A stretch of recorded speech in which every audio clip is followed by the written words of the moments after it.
The first thing Dex noticed was the silence. Not the ordinary silence of deep space, which was something every pilot learned to accept, that vast, permanent hush beyond the hull that pressed against your ears even through layers of insulation and recycled air. This was different. This was the silence of 12 ships that should have been talking. 12 ships with active transponders, 12 crews of between 40 and 200 people each, 12 vessels ranging from the compact survey frigate Callaway to the enormous civilian transport Meridian Star, and not one of them had said a single word in 11 days. Dex brought his ship, the Arden, out of slipspace at the edge of Sector 9 and just sat there for a long moment with his hands resting loose on the controls, not quite touching anything, staring out through the forward viewport at what waited for him. They were all there. That was the thing that hit him first. They were all there, and they were all intact, and they were all wrong. 12 ships arranged in what might have been, from certain angles, a kind of loose spiral. Not drifting, not tumbling on uncontrolled trajectories, not scattered by the force of whatever had disabled them. Just floating. Holding their positions with the quiet certainty of objects that had been placed, not abandoned. The Callaway nearest, its running lights completely dark. Behind it, the mid-range cargo hauler Persistence with one of its docking bay doors hanging open, frozen mid-cycle. Further out, the passenger liners and survey ships and the enormous flank of the Meridian Star like a dark continent at the far edge of the formation. Dex let out a slow breath. "Okay," he said to nobody in particular. Behind him, in the narrow corridor that connected the cockpit to the rest of the Arden, he heard movement. His crew. 7 of them, a small squad for a mission like this, but command had wanted to move quietly. Lieutenant Yora Solano appeared first, pulling herself along the handholds with the easy, practiced motion of someone who'd spent 20 years in low-G environments. She was compact and sharp-featured, and she looked at the viewport for exactly 3 seconds before she said, "That's not natural." "No," Dex agreed. "They're not drifting." No. 12 ships of different masses, different last known headings, 11 days with no corrective thrust. She folded her arms. "They should be drifting." "They're not." Behind Yora, the rest of the crew filtered in. Engineer Tam Oluchi, who was the largest person on the ship and somehow always managed to look like he was about to fix something whether or not there was anything to fix. Navigator Priya Chandra, 23 years old and still occasionally visibly thrilled to be here, though she was working hard on not showing it. The twins, Cade and Sen Mirays, weapons and comms respectively, who communicated through a system of glances and small gestures that Dex had spent 8 months trying to decode without success.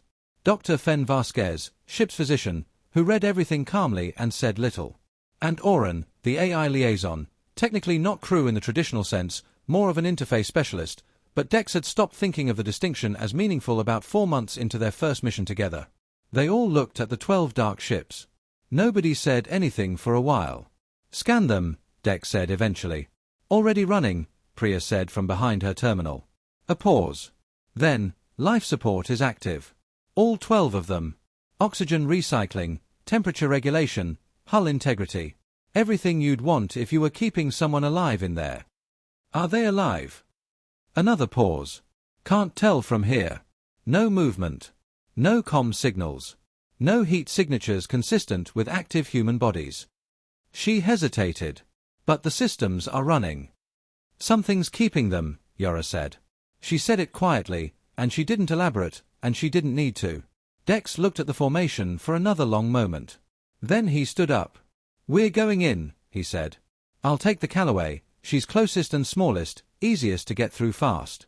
Yora, you're with me. Tam, hold the Arden here. Everyone else stays sharp." The Callaway was a survey frigate, 47 crew, and it had last checked in 11 days ago with a routine systems report that mentioned nothing unusual. Clear skies in Sector 9. Interesting gravitational readings near the outer marker. Plans to investigate in the morning. That was the last anyone had heard.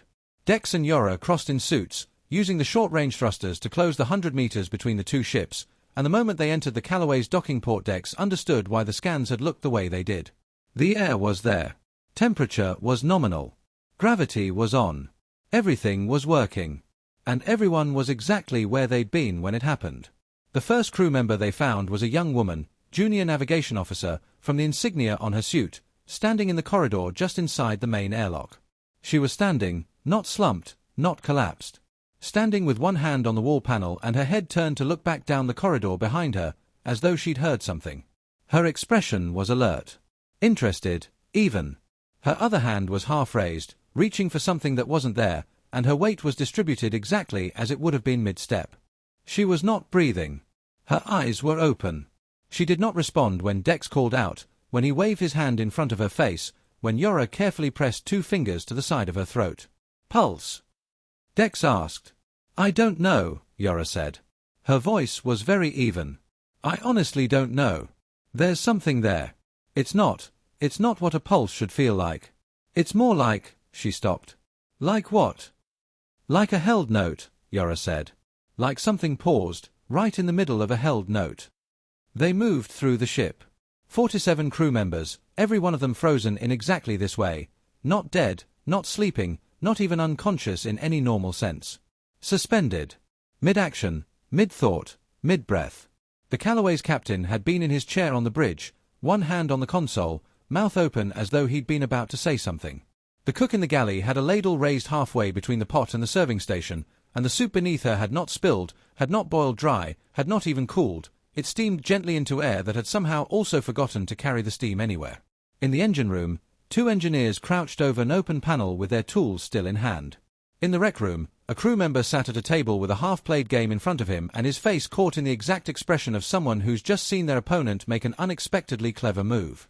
Dex stood in the middle of the rec room and tried to understand what he was looking at. Not weapons, he said. A weapon would have killed them, or hurt them, or something. This is...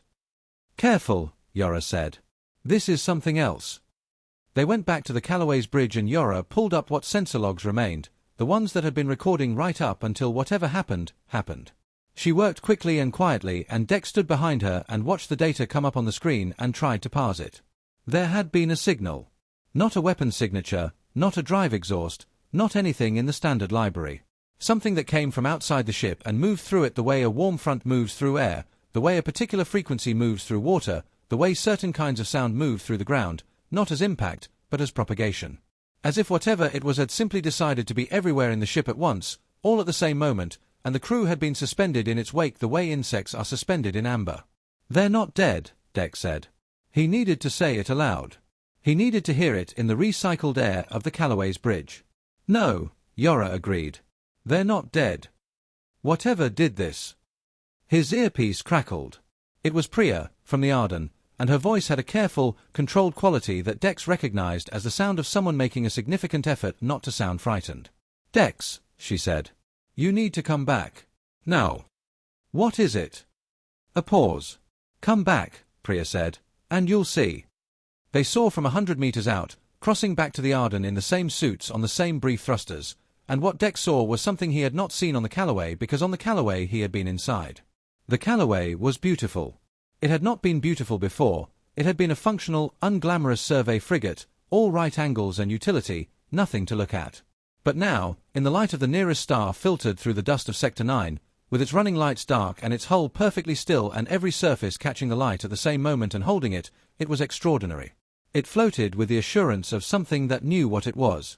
The particular angle at which it was suspended, the specific stillness of it, the way its lines intersected, something about all of it together produced an effect that Dex couldn't quite name and couldn't quite look away from. He forced himself to look away. When did it change? He asked through the comm. It didn't change, Priya said. I think it was always like that. I think we just weren't looking at it from the right angle before. Is the Arden clear? Yes. All systems normal, everyone's fine, no anomalous signals. A brief pause. For now. Dex pulled himself through the Arden's docking port and removed his helmet and stood in the corridor for a moment with his eyes closed, thinking. Yora came in behind him and he heard her seal the port and he heard the sounds of the ship normalizing around him, the hiss of air, the low hum of the drive in standby, the small sounds of 7 people in a confined space. Let me talk to Oren, he said. Oren worked in a converted storage bay near the Arden center of gravity. Oren claimed the position helped with processing, though whether this was literally true or just personal preference had been a matter of ongoing gentle debate. The space was small and cluttered with interface equipment and soft with a particular dim blue light that Oren claimed was easier to think in, and Oren was already looking at the data feeds when Dex got there. You've seen it, Dex said. All of it, Oren said. The sensor logs from the Callaway, Priya's external observations, the original disappearance data from command. A pause. And I've been running pattern analysis on the signal that appears in the Callaway's logs from just before the incident. And it's not a weapon, Oren said.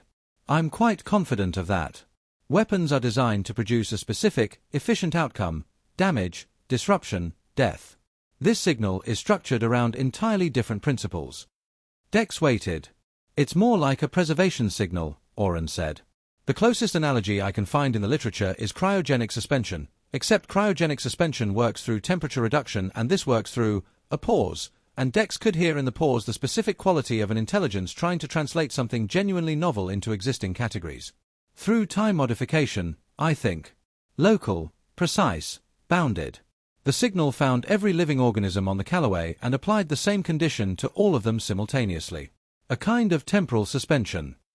They're frozen in time, Dex said. In a very real sense, yes. Why? Another pause. Longer. That's the question I find most interesting, Oren said. Because there's no military advantage here. There's no obvious resource extraction. There's no territorial claim. The ships haven't been moved, haven't been stripped, haven't been claimed in any practical sense. A beat. Except they've been arranged, Dex said. Yes. They're in a formation. An aesthetic formation. The geometry of the arrangement, combined with the specific angles at which each ship has been oriented, the way the light interacts with them, Oren stopped. Started again. Someone arranged them. Not for tactical advantage. Not for practical purposes. For another stop. For the way it looks, Dex said. Yes, Oren said. For the way it looks. Dex sat down on the edge of Oren's work surface. He thought about the Callaway's captain with his mouth open, a word forever half-formed. He thought about the soup that hadn't cooled. He thought about the young officer in the corridor with her hand raised toward something just out of reach, caught in a gesture of curious turning that would have lasted half a second and had instead lasted 11 days. They're collectors, Dex said. That's my hypothesis. They found the ships and they thought they were, what? Beautiful. Interesting. I can't know what category they're operating in, Oren said. But the effect is consistent with a collecting behavior. Finding objects of interest and preserving them. The suspension isn't damage, it's more like framing something, Dex said. Like putting it in a case. Yes. Dex was quiet for a moment. Our ship is next, he said. It was not a question. If we're in their collection area, and they've taken 12 ships, Oren said, then statistically. How long do we have? Oren consulted something. Based on the timing and pattern of the 12 disappearances, and assuming we've been noticed, and assuming they operate on the kind of schedule implied by the data, a pause. Perhaps an hour. Perhaps less. Dex stood up. An hour, he said. Give or take. Dex stood very still and thought about the 12 crews floating in their ships, suspended mid-breath, mid-motion, mid-thought, arranged in Sector 9 like exhibits in a gallery that nobody would ever visit. He thought about his crew. He thought about Priya at 23 years old, still thrilled to be here, carefully not showing it. He thought about the twins, Cade and Sen, communicating in their private language of glances. He thought about Tamoluchi and his perpetual readiness to fix things, and Dr. Vasquez reading the world calmly, and Yora who had said a held note, and the precision of it, the way she had reached for the right words and found them. He thought about what it meant that something was keeping those ships alive. Not a weapon. A collection. Something that looked at 12 ships and their crews and saw something worth preserving. They respond to beauty, Dex said, half to himself. I believe so, Oren said. That seems to be the organizing principle. What do they know about us? Oren looked at him. They've seen our ships, Dex said. They've seen us mid-action, mid-motion. They've seen the physical evidence of what we do. But they haven't, he stopped. They don't know what's inside.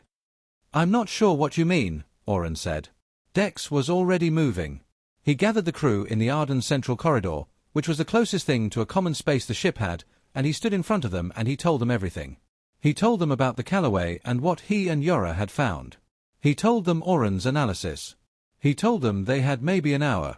He watched their faces as he talked, Priya's careful stillness, Yora's focused attention, Tam's jaw setting in a specific way that Dex recognized as the expression he wore when he was about to do something he didn't entirely understand but had decided was necessary, the twins exchanging a glance, Vasquez doing that thing with his eyes that meant he was filing information. He told them his theory. There was a silence when he finished. "You want to broadcast music," Cade said. He was the weapons officer. His tone was completely flat. "I want to broadcast everything," Dex said. "Every song we have in the archive. Every painting, every photograph, every poem, every piece of recorded literature. Everything in our cultural database that counts as art or beauty or human creative expression. Through every broadcast channel, at maximum range." "That's," Cade started. "That's either brilliant or it's the last thing we ever do," Yora said. She looked at Dex. "You think they're interested in us because they find us beautiful? Because we're visually interesting? Because the way we move, the way we arrange ourselves in space?" "They're collecting intelligence," Dex said. "They find things worth preserving and they preserve them. Perfectly. They kept the air alive in 12 ships for 11 days. They're not trying to destroy us. They don't even seem to notice us the way we notice each other, as threats, as competitors, as obstacles. They see us the way you see a painting. The way you see something you want to keep." "Then why broadcast art?" Priya asked. Her voice was quiet and careful. "If they already see us as beautiful, wouldn't that just—" "Because they don't know what's inside," Dex said. "They've seen the outside of us. They've seen 12 ships, 47 crew members on one of them, the physical surface of what we are. They've seen us the way you see a sculpture before you learn what it's made of, before you know anything about the tradition it came from, before you know what it means." He paused. "I want them to see more. I want them to understand what kind of thing they're looking at." Another silence. "It might make it worse," Sen said. She was the comms officer, the quieter of the twins. "If they respond to beauty and we show them something overwhelming." "It might make it better," Dex said. "I don't know. I'm working with a lot of uncertainty here." He looked at each of them in turn. "I'm not going to pretend I know exactly what will happen. But I know that if we just sit here and wait for the signal to hit, 12 more crews go into someone's collection and we never get a chance to try anything else."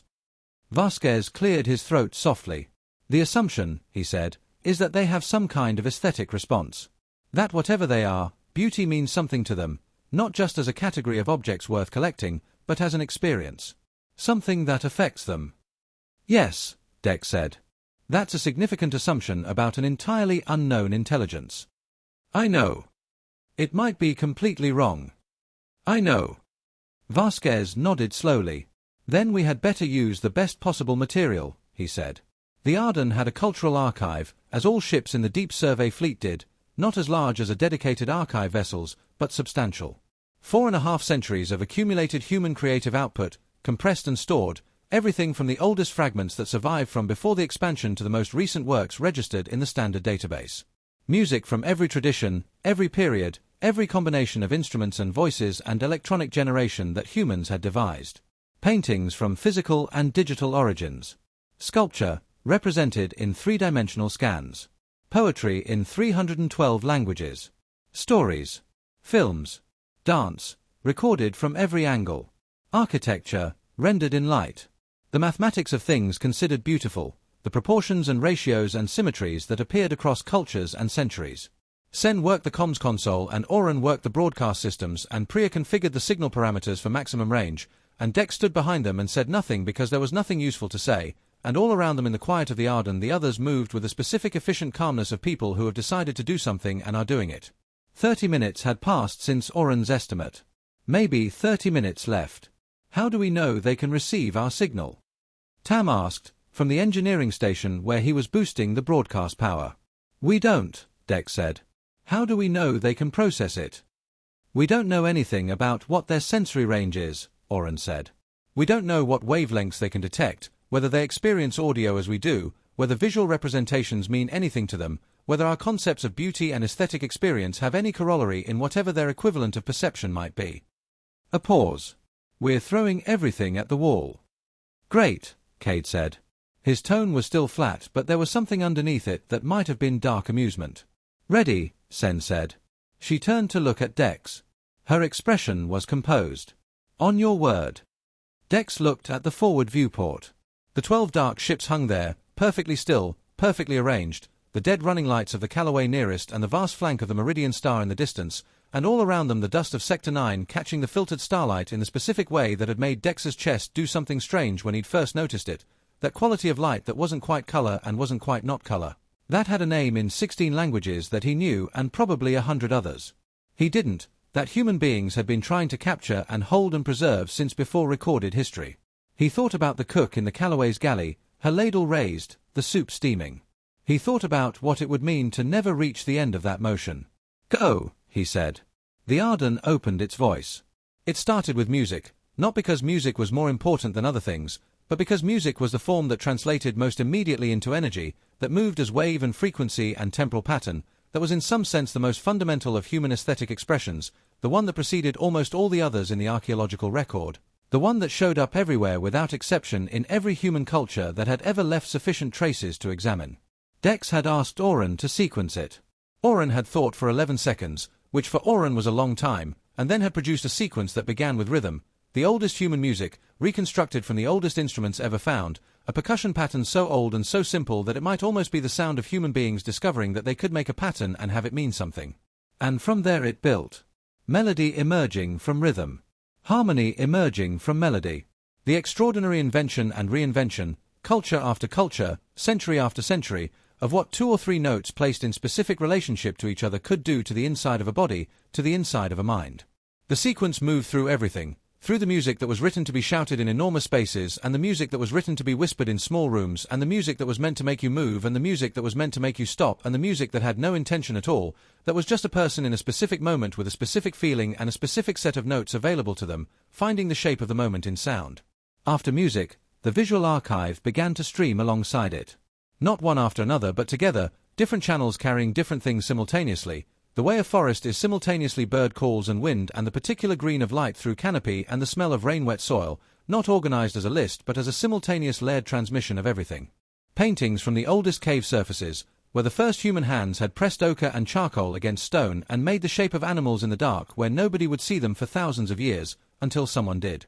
And then everything that followed, every tradition, every revolution, every painter who looked at the existing shape of painting and decided to break it and rebuild it into something their predecessors wouldn't have recognized.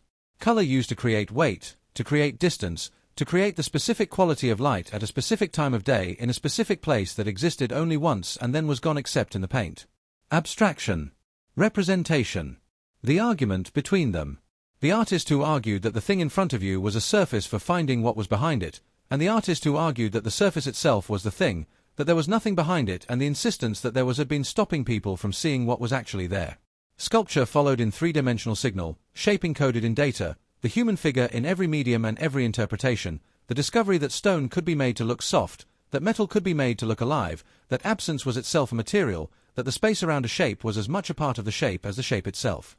Poetry came through the text channels and the voice channels simultaneously, read in the original languages in the voices of people who were long dead, the recordings preserved because something in the original voice carried something that translation and transcription couldn't hold. The poems that had been written about impossible things, about love, about loss, about the specific quality of late afternoon light, about the way a particular person's face looked in a particular moment, about being afraid, about not being afraid, about the gap between the two, about the way that particular gap felt from the inside. The poems that were arguments. The poems that were apologies. The poems that were attempts to hold something that couldn't be held, to find words for what happened just before and just after words. Stories moved in text and in voice. Stories that had been told in circles of firelight to children who were frightened and adults who were also frightened and needed the specific comfort of a structure that moved toward an ending. Stories that had been written in the awareness that they would be read alone and in silence. Stories that had been constructed as jokes, as games, as engines for producing specific emotions in carefully sequenced order. Stories where the shape of the story was itself the point, where the way it moved was inseparable from what it meant. And along with all of this, mathematics, not dry and formal but mathematics as the specific beauty it had always been to the people who loved it, the proofs that felt inevitable in retrospect and impossible in prospect, the patterns that appeared without warning in unexpected places, the specific pleasure of understanding that something had to be the way it was, that it could not be otherwise, that the necessity of it was a kind of gift. 37 minutes into the broadcast, Oren said quietly, "Something is happening." It started with the Callaway. It started, specifically, with the Callaway's running lights, which had been dark for 11 days, flickering once, and then going steady. Dex was in the cockpit, standing behind Priya, and he saw it and said nothing because he was afraid that saying something would interrupt whatever was happening. Yora saw it a second later and also said nothing. They stood in the cockpit in the middle of the music and the streaming visual data and the poetry being read in dead voices, and they watched the Callaway's lights come on. Then the Persistence. Then a ship further back, one of the survey vessels whose name Dex had to check because it was far enough out that he hadn't focused on it yet. Then another. Then the Meridian Star, all at once, its running lights blazing back to life in a line from bow to stern, the largest single burst of light in the formation, and through the viewport of the Arden it was extraordinary. It was extraordinary in a way that caught in Dex's chest and stayed there, the Meridian Star coming back to life in the dark of Sector 9. And for a second Dex thought about the 840 people on board who were about to feel time resume around them without knowing it had ever stopped, who were going to finish mid-thoughts that they'd started 11 days ago without knowing, who were going to set down the thing they were holding and look around and have no idea. The formation began to shift. Not immediately, not dramatically, a slow relaxing of the arrangement, the ships finding their own drift again, beginning the gradual divergence that their masses and last known vectors would have produced if they'd been left alone, the arrangement dissolving not into chaos but into something more natural, more individual, each ship becoming itself again rather than part of a composition. The music was still playing. Dex realized, after a moment, that there was something else happening outside, something that the viewport didn't show clearly enough, something at the edge of the sensor range, something large and dark and absolutely still in a way that was entirely unlike the stillness of the 12 ships. A presence he couldn't quite resolve into a shape. Multiple presences, perhaps, moving in ways that didn't quite follow the mechanics of anything he knew. Are they still there? He asked. Yes, Oren said. At approximately 40 kilometers out. Not approaching. Not retreating. They're listening, Priya said softly. They can't hear, exactly, Sen said. They're doing their equivalent of listening, Priya said, and didn't correct herself. The music played. The paintings streamed. The voices of long-dead poets moved through Sector 9 in all directions. At 53 minutes, one by one, all 12 ships cleared. Life signs came back, full and strong. Cade started getting comm signals from the Callaway's bridge, the captain's voice, confused, repeating their last log position check, unaware that 11 days had passed while they were mid-sentence. At 61 minutes, the presences at 40 kilometers began to move away. Not quickly. Not evasively. With a kind of deliberate slowness that might have been, Dex was aware he was reading intention into the behavior of something entirely unknown, with a kind of reluctance, the way you leave a museum not because you want to but because the museum is closing, because your time there is complete even though you could have stayed longer. Dex watched them go. He watched the shapes at the edge of resolution recede and simplify and finally become indistinguishable from the background noise of Sector 9, and then there was nothing there but 12 ships with their lights on and his own ship and the residual signal of human creativity broadcasting into empty space.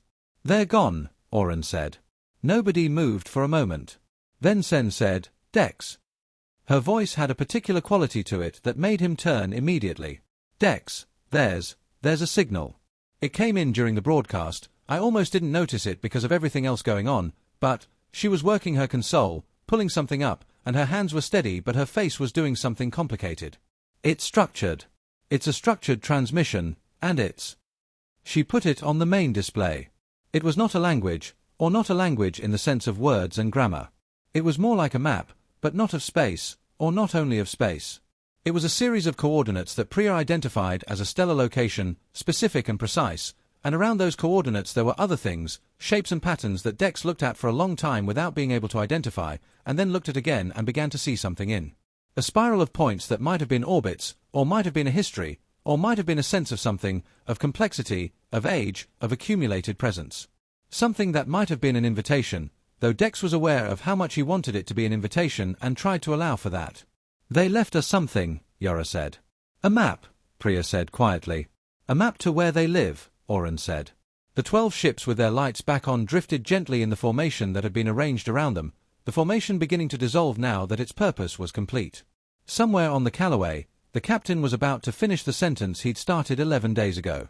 Somewhere on the Meridian Star, 840 people were resuming their lives in media res, picking up mid-thought, mid-motion, mid-cup of coffee, mid-laugh, and having no idea at all of the extraordinary interval they had just slept through.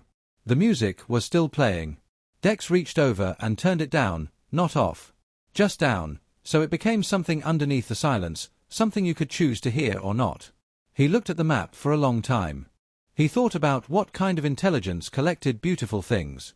He thought about what they must have found, in 12 human ships, worth preserving, the specific quality of human movement, maybe, the way humans arrange themselves in space, the postures and gestures and expressions of a species that had been reaching for things just out of reach since before it knew it was reaching.